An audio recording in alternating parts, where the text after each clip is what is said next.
So when it comes to the topic of fresh servers in New World, I don't think that they're for me because, like I said, I did a lot of things that I don't want to like relive in the starting experience of New World. I don't want to relive those queues. I don't want to relive people playing like absolute degenerates when I'm trying to just enjoy the game at a much slower pace. Because I feel like with the fresh start servers, most people, they just go in and they're just like, gotta be first at doing this, gotta be first at doing that, gotta go, gotta go, gotta go. As a matter of fact, I feel like once fresh servers get implemented, the people that remain in the other servers are most likely going to be playing at a much more chill pace, which in my opinion is what I vibe with when it comes to playing New World. A much more chill pace when it comes to that stuff, but we'll see how that pans out. CJ Matt X, thank you very much for being with us for 7 months. Tip of the hat. Appreciate support. Now I want to watch Brian's server and see what Brian's video and see what his take on this is. So let's go. New World fresh start servers on their way. Pros and cons. And welcome to my channel. Hello everyone and welcome to my channel. My name's Brian if you happen to be new around here, but if you're a returning subscriber, welcome back. And dadgum if your eyes aren't looking gorgeous today. And that's what you get for subscribing, by the way. Free compliments at the start of these videos. Now, we actually have some interesting... By the way, before we even begin, let me just tell you something. When it comes to doing live shows, Brian has an amazing skill in terms of being able to just do an intro while he puts on these transition videos and stuff that I cannot match. I wish I could, but I can't. Like this man will just do the most perfect, smooth intro in the business while the video transition is happening. Finish at the exact time. By the way, this isn't script. It's like you'll finish at the exact time the intro finishes and be ready to keep going. And meanwhile, I'm sitting over here every single time I have to record a video, I'll have like 50 broken takes. And then this man will just do the perfect intro and outro, and it's extremely frustrating. I just figured I'd bring that up, by the way. Semi-news to cover. This is a dev post. You'll notice the orange outline on the thumbnail itself. And over on the Fresh Start server thread and question mark, which I'll include a link in the description if you guys want to go read the whole history of it. The devs have responded, hey all, we hear you on Fresh Start servers and we think they're cool too. We'll have more information in the coming weeks. So this is not, a lot of people are taking this as a confirmation. And I feel like it's important to say that this is one of those media ways of saying things where you can get people really hyped up. And I almost feel like this is to kind of like measure the community response on how people actually feel about it. They're basically poking and prodding the community, going like, hey, we hear ya. We think that fresh servers are cool. This is not them saying we're definitely doing fresh servers, but this is them kind of like poking the bear and feeling like, okay, what do you guys feel about this? Like, you know how sometimes certain publishers will leak out information, right? So, but they'll leak it out in a way where they can then come back and say, oh, we actually never plan on doing this. Or if they see like positivity around it or not too much backlash, then they can go like, hey, actually, yeah, we're doing this thing, right? It's a bit of a feeler putting it out there, but I feel like definitely there's a lot of people in the community that want fresh servers. And like I said, you know, more power to them. I hope that they do add them for the people that want them, but I still think that they would have to give me an incentive to play on a fresh server because a lot of the activities of New World are fun the first time around. So like, doing a bunch of logging, yeah, that's fun. And logging, by the way, I'm talking like lumberjack, bringing down trees, shit like that. Doing a bunch of mining, that's fun the first time around. You know, I don't think it's particularly fun after you've leveled logging to like 200. Oh yeah, let me go ahead and do that again. Like that's not fun. If you allow me to like after a while transfer my skills from a character to a fresh server and my experience is basically redoing the quests, see, that would be interesting. If I would be able to inherit like the skills from my main character, not necessarily at the start, mind you. At the start, everything be fresh, whatever, and then give it a couple of months or whatever. And at that point, it's like, okay, you can now inherit skills from another character onto this character that you have. That'd be one thing, although I guess that'll, for a lot of people, that goes against the fresh concept of the server, it's whatever. But what I'm saying is, I don't mind leveling up again. I don't mind doing quests again. I mind doing gathering and professions again. I don't want to do that. I definitely don't want to do that. If that makes sense. And that is essentially the news piece of this post. I'm going to kind of talk a little bit about the pros and cons, what I want to see with the fresh start server mindset, and kind of explore a couple of ideas here. There's a couple questions this video is going to ask, and I hopefully will get you guys to weigh in with your thoughts, especially about this, because I've seen a lot of discussion and disagreement about this already in the comment section here on this channel over the course of several videos, as we've kind of have been asking this question: will we see fresh start servers? And so if you guys aren't aware what a fresh start server is, just to make sure we're on the same... Actually, I'm thinking, what if I was to join a fresh start server and not do any crafting at all? Like, as people are running around, picking up trees, doing all of their stuff, I'm just like, nah, I'm going to kill everything. I'm going to do all the dungeons, do all of that, and not engage with the crafting system at all. See, now there's an idea. Same page. It's no server transfer ends. It's a brand new server, and everybody starts fresh, just like level 1, just like day 1 launch. But in this case, it would be without all the bugs. It would be how the game is today if everybody was starting brand new today. And so there is a demand for this, but I don't know if that demand is sustainable. And so kind of what I'm going to explore here in this video, guys, the pros and the cons.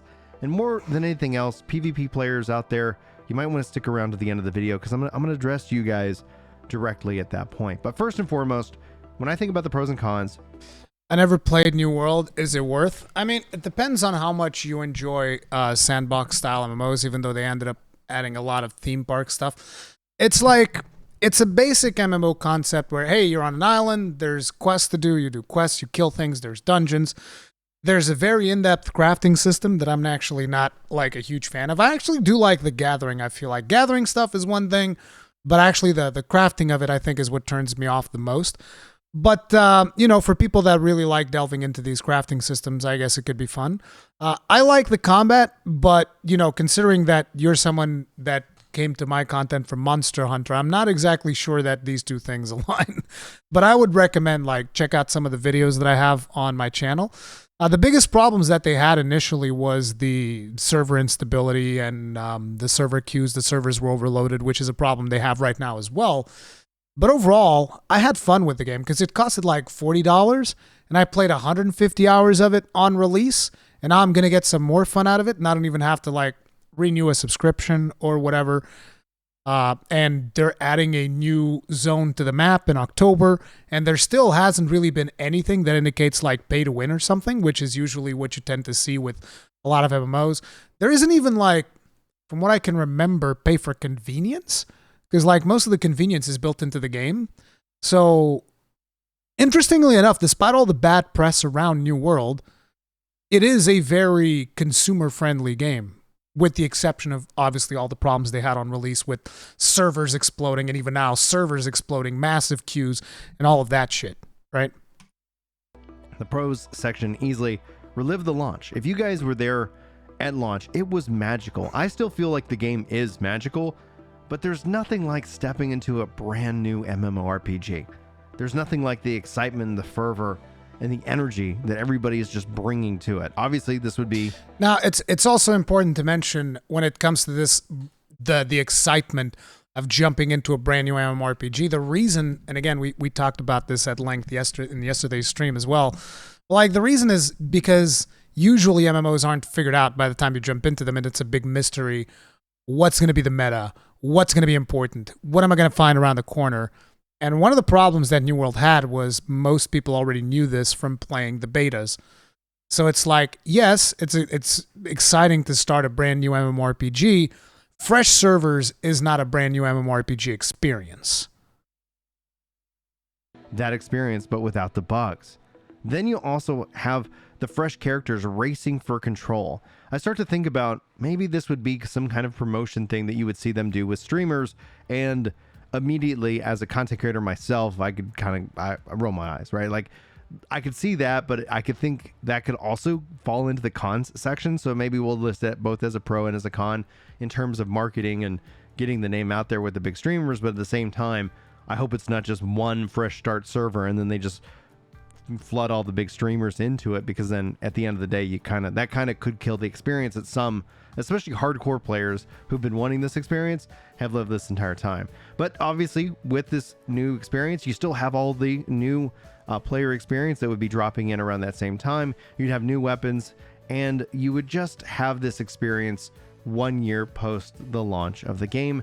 And again, this would help alleviate some queues. However, in the cons section, how long is a fresh start server a fresh start server? This is actually just really the first question to you guys. Like, we talking 6 weeks? We talking 12 weeks?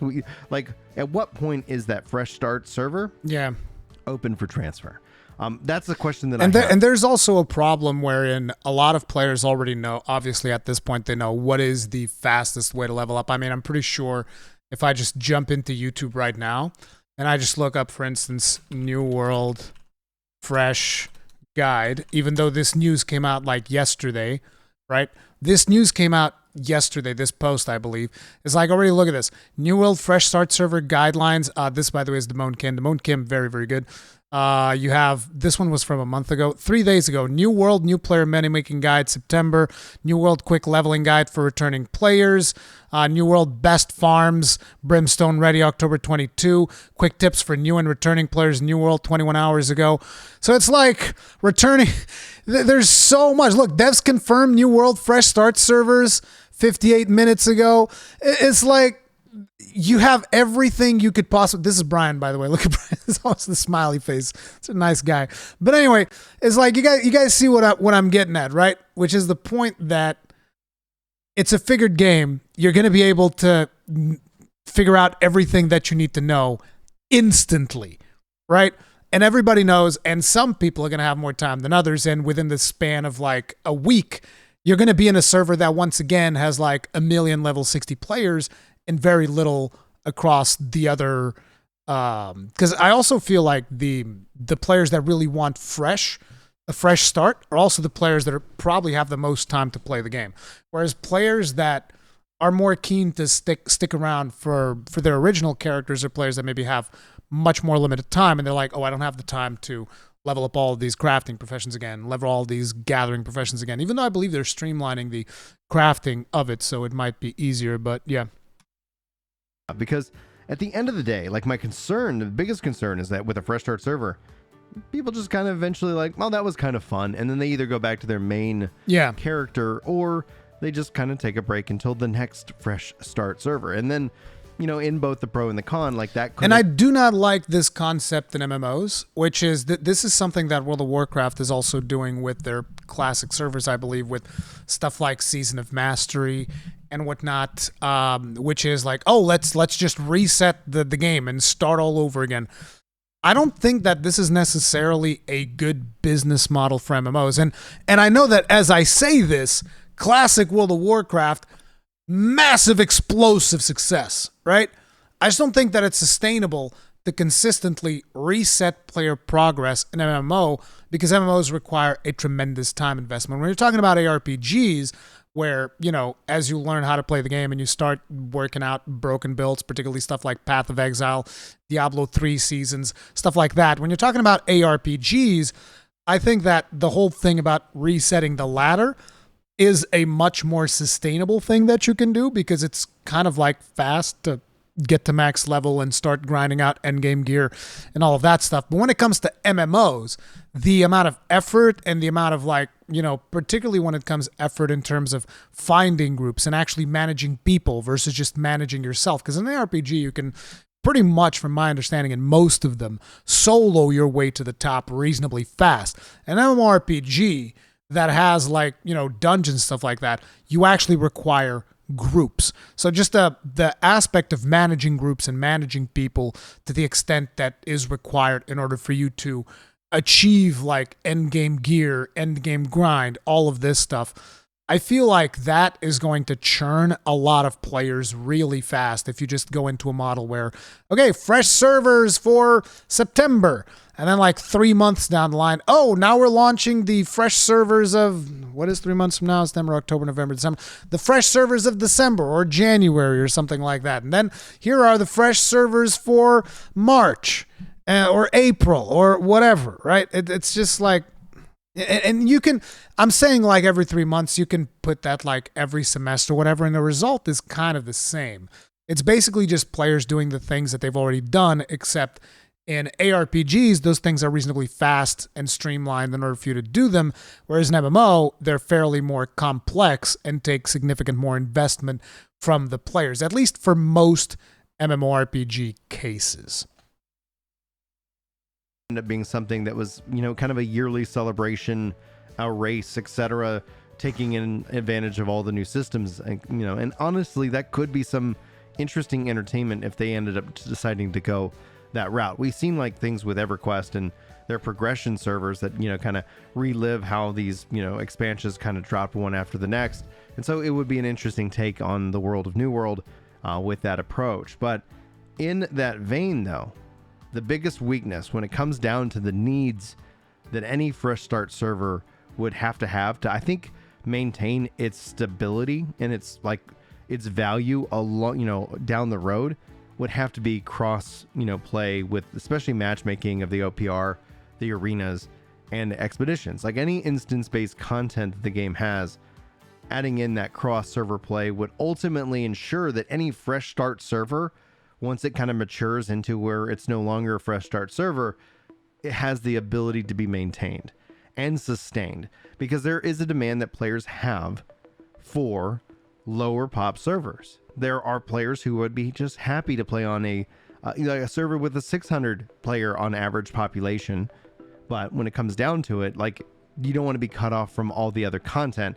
And being that several of the modes of this game depend on the biggest population possible, that's just where the smaller servers have suffered over the course of this last year. So addressing that actually fixes a lot of problems, not with fresh start servers and not with the existing servers. It literally would solve a ton of problems, especially when it comes to just any piece of instance content this game offers. Now, there's a bigger, grander conversation to be had there, and we'll wait and save those for more information from the devs until we have actual details before we just go on rampant speculation. And the goal isn't to get anybody's hopes up. The goal is just to literally talk about this and the potential of fresh servers. Kind of a monotoned expectations when it comes down to it, so we're not overhyping it, but we're not at the same time, unaware of it in that regards. But before we talk about PvP, guys, if you've enjoyed the video so far, hitting that like button, share button. If you haven't subscribed yet, let me know in the comments if this is a video that earns it. And I'd love to welcome you to the channel below. Also, if you're not aware, we have a podcast. Wait, I'm not airs subscribed? Every Wednesday. Oh, this is the Prime, other if you one, want right? to tune in for the live shows. He has a ton of But ton if of you channels. want to just check out the MP3, search Epic. I'm subscribed Radio, to his check main the channel. links in the description. Also, feel free to join Oh, look in the at this. Discord if you want to get. Is there a future for MMORPGs with Rurikhan? Huh. Who'd have thunk it? Involved in the community and have some more New World content in your feed on a semi-daily basis. But anyhow, I want to talk to the PvPers out there. If they went into a fresh start server, a part of me just says, why can't they also make a dedicated standalone PvP version server of this game? See, now Not that we're the whole talking. game has to be wild PvP. And Now we're talking. PvP only servers. Now you're speaking my language. Because one of the things that always bothered me about PvP in New World is the fact that most people, they get their cheeks clapped once, they turn that shit off, never turn it on again. That's usually how it goes. And it was very frustrating because I would always want to walk around with PvP on, and it would always be 4-1, 5-1, and I'm just like, what the fuck? And then I'd look around, and there's more people of my faction, but they'd all have PvP off. It's like, come on, man. Just give us like full PvP server. That's what I want. and if you're listening and you don't like PvP, like, I understand it. Like, I'm not going to sit here and say that you have to accept PvP. In fact, I don't think MMOs are designed in that way. But we can't sit here and discount that there are people who want that experience. And my question that I've had for the longest time, but with all these different MMOs, is that there is a demand for more hardcore, especially open world content. Why can we not just have a server to put that into, kind of like a call to action, and also at the same time a line in the sand? Like, you guys say that you want this, and so we made this. Do you show up, or is it just words? Is it just like hot air, just going like, yeah, I'll play as soon as they have a dedicated PvP server, and then they add the dedicated PvP server and nobody shows up. Now it's mine actually, like it would be my greatest interest to actually play on a dedicated PvP server for this game. I don't know if it would be my main character's focus, because I love kind of that community and the ability to kind of say if I want to be in PvP mode or not. And that's just the nature of where I am in life. But there was a time, especially when I was younger, that it was all about the PvP. And in this case, I would think it would be really cool to see what the devs could do. And this ties right into that idea of a fresh start server. If they're willing to do fresh something start like that, server, hardcore PvP, create let's go. Special rule sets around servers. It would be interesting to see if they would go a little bit further and try and address the player population that wants that always flag PvP. I don't know if that would mean that they would have to. Unfortunately, it's also important to say that usually the way PvP goes is like, and this game has 3 factions, right? You have the religious zealots, the alchemists, and the only faction that matters, the marauders. And so the way that this stuff usually goes is like, oh, one faction starts dominating, everybody swaps over to the dominating faction and crushes everybody else. That's usually like, look at World of Warcraft servers that have been running for much, much longer, right? And what happens? Everybody goes to the Horde. Why? Because developers love the Horde. The Horde gets much more favorable treatment from the developers. And so therefore, players just tend to generally gravitate towards the Horde. They trick themselves into saying, oh, but the Horde is better than the Alliance. When in reality, everybody actually knows that developers just favor the Horde. Let's just be completely real. And therefore, everybody just gravitated towards the Horde. And, and now there's almost no Alliance whatsoever playing World of Warcraft. Because you guys weren't aware, for a while there's like this Hall of Fame thing, which is about guilds that are able to clear mythic raids. And there's 100 guilds that can join the Hall of Fame or something like that. The Alliance one wasn't even filled. As in, there's 100 spots for guilds that clear mythic content, and the Alliance Hall of Fame wasn't even full for weeks. Like, the Horde one filled up like instantly. The Alliance one was weeks before it filled up, and it was after they severely nerfed a lot of those raids, which I thought was hilarious because there's just not enough people playing in the Alliance. There's just not enough of them. And that just shows you that usually people gravitate towards the winning side of a conflict, right? So in the case of New World, say the religious zealot starts winning, all of a sudden everyone's a religious zealot. It's like, yes, I believe in the god of Azoth or whatever the crap, right? It's going to be like that. Everybody's going to convert to the religion of the religious zealots. Delete the faction system within that always flagged and literally bring in a justice-based system, because when you're wait, you were talking about something completely different. You don't want factions. You want like old school MMO karma system tagging. Oh man, now you're speaking. Ooh, that'd be awesome, dude. Always fighting, like, the question is how does it get structured, or keep dude, that's like some Ultima Online shit. That'd be amazing. I'd be totally into that. Exactly the same way it is, but you could never just unflag from PvP, and the only places that are safe are sanctuary, like the cities and what have you. It'd be really interesting as just an Ultima Online, not even the cities were safe. Somebody could shank you in the middle of a city if you weren't paying attention. Somebody could rob you in the middle of a city if you weren't paying attention. I killed people inside cities and then died afterwards, but I killed them, okay? And that was one hell of a rush, dude. You just walk up into a city, you have like maximum stealth or some nonsense like that. You sneak up behind somebody in stealth mode, you shank their ass. They fucking start bleeding out in the middle of the street. They're like, what the fuck is going on? They die, and you stealth, and you quietly leave the premises. See, the part that I failed was quietly leaving the premises. See, I killed them, and then I got killed and lost all of my shit. But I killed their ass in front of the fucking city bank. And that, my friends, is amazing. That is awesome. Thought experiment when it comes to MMORPGs. Because I know a lot of people have expressed their concern about Ashes of Creation's PvP mode, But at the same time, you know, it's still on paper. Ashes has got several years before it's released.